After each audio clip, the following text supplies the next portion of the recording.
So prior to starting this complex still life demo, I had already done a variety of composition studies and had carefully created a still life and lit the still life. So that important work here is done prior to the demo. And now I'm drawing in that composition study, transferring it to my surface with burnt sienna and thin paint. You can draw with charcoal or graphite if you would like, and at some point you may consider trying this technique of working with paint. If you do decide to draw with this paint like this, again, keep the paint thinned out so there isn't very much paint on the surface. This way I'll be able to work right over this paint without having it significantly affect the colors that are going to be going on top. It also will let the paint dry faster if you're working with oil as opposed to acrylic, and you won't have to wait as long for you to get into the fun that you'll get with the addition of color. I'm also taking the time here to do a value study over the top of that line drawing.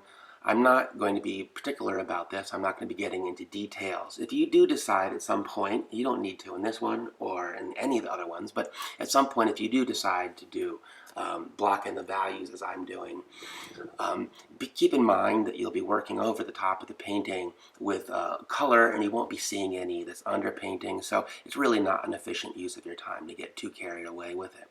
I'm just working loosely with a large brush. I am adding in some darks here, and one of my preferred darks is an ultramarine blue mixed in with burnt sienna, so as opposed to using black, which can muddy the colors when you get into the middle tones and the lights as they get blended into the rest of the colors of the painting. I'm also going to be adding some titanium white to get a better sense of those places that are going to be brightest in the painting. It's super important to have a great light source, and that light source is directional, so not coming straight from hitting the still life from the angle that you would be seeing the still life, but instead allows you the cast shadows that you would need. And it's also useful to be sure that you have at least some degree of reflected lights. As I say, you have your key light source that is, of course, facing the light source, but then you also have a source for light that is going to be on the other side of the object. So your key darks are not right on the edge of your one side of your objects, and the key light is on the other. Now, prior to starting this blue drapery here, and foreground blues and background blues, I've pre-mixed these colors, these cool tones, on my palette. I have a range of cool and warm blues, and also some are going to be more yellow and some less so. My idea here is to have a split complementary color scheme. So the blues and greens that we're going to see in the background and on the still life are going to be a complement to the oranges and the lemon that are in the fruit sitting on top of the drapery, and the greens in the background are going to be a subtle complement to the red vase that's going to have some red apples in it. So again, all of this has been pre-thought out and has been a part of the composition process. It's important to take that time to set everything up and have a good plan before you get started. It doesn't make a great deal of sense to spend a lot of time and care on painting when you don't spend time preparing those things that you will be painting from. So I'm not being particularly imaginative here. I'm just going with a straightforward observation, careful observation of the world in front of me. This isn't something that you need to think about a great deal once you get in the hang of it. It's best to take your time and to relax and to try to find all the little subtleties that you can, but don't rush yourself. It's okay to make mistakes. It's probably not going to be exactly what you would like, but it's something that you can always change and continue to work on as you improve your skills. So now I've got the bigger areas of the oranges, which have been pre-mixed on another sheet of palette paper.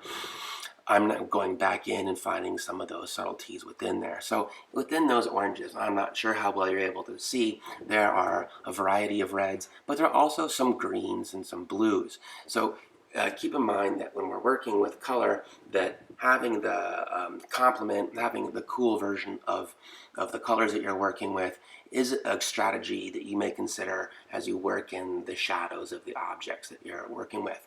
Often, students who are in a bit of a rush will use their color more straight out of the tube and won't take the time to pre-mix a variety of tones, and you'll get more of a flat and cartoonish color on the canvas in the end.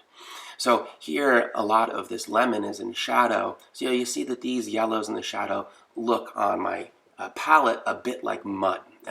There's some warmer and cooler versions of them, but there's only a touch of saturation in a small portion of that lemon up at the top left. And I think you could imagine perhaps what it might look like if you had a more similar bright yellow throughout that bit of fruit there. It's a little bit challenging working with glass that gives us some transparency.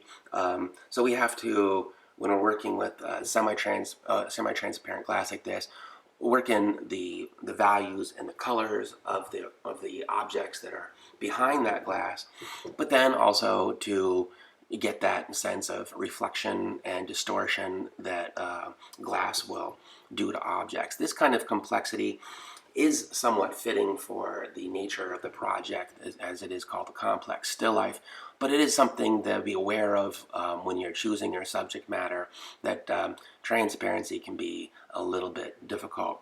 Some objects in our still lives are going to be softer, like the drapery, of course, and the fruit to a lesser extent, and you'll find that those softer objects will have, in general, not as quick transition from our strong lights to our strong darks.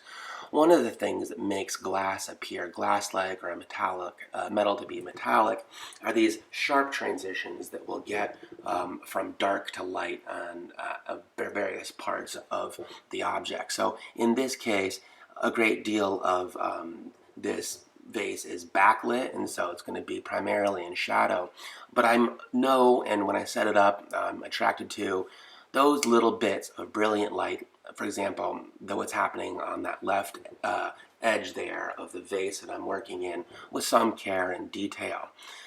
Again, those little bits of contrast pull the eye and create focal points in the painting. And I think when you overdo those areas of contrast, and when you have too much really brilliant light, then you lose the drama of it from where it really happens.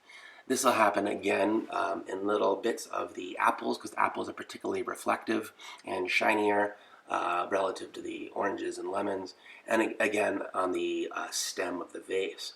The background, however, is going to be softer, and the softer and desaturated colors with less contrast move back in space. The saturated colors with more contrast are going to move forward.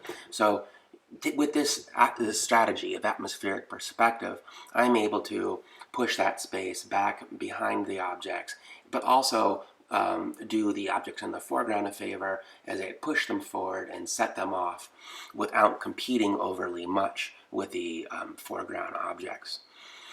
So as you approach your painting, remember, take your time, relax, and try to have a little fun.